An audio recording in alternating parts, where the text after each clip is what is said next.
সাহস নিয়ে নিজের গণতান্ত্রিক অধিকার ভোটাধিকার প্রয়োগ করার জন্য ভোটারদের কাছে আহ্বান বাম নারী সংগঠনের নেতৃত্বদের। মঙ্গলবার সারা ভারত গণতান্ত্রিক নারী সমিতির তরফে সংগঠনের রাজ্য কার্যালয়ে সাংবাদিক সম্মেলন করা হয়। উপস্থিত ছিলেন রাজ্য সম্পাদিকা স্বপ্না দত্ত, নারী নেত্রী রমা দাস, কৃষ্ণা রক্ষিত সহ অন্যান্যরা।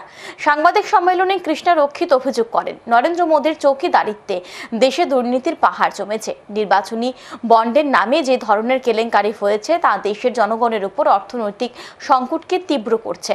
তিনি বলেন, ওষুধ থেকে শুরু করে কর্মসংস্থান পর্যন্ত তার প্রভাব পড়ছে। তাই আওয়াজ উঠেছে, নরেন্দ্র মোদীর চৌকিদারিত্বে দেশের মানুষ আর চায় না। দেশের গণতন্ত্র আর সংবিধান বাঁচানোর আওয়াজ উঠেছে। এদিন নারী নেতৃত্ব সকলের কাছে আবেদন জানান ইন্ডিয়া জোট প্রার্থীদের জয়ী করার।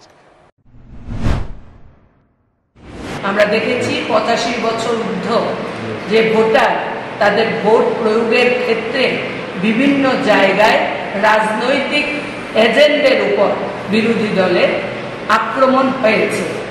সুতরাং আমরা অনুরোধ রাখব, সাহস করে নিজের গণতান্ত্রিক অধিকার প্রয়োগ করুন।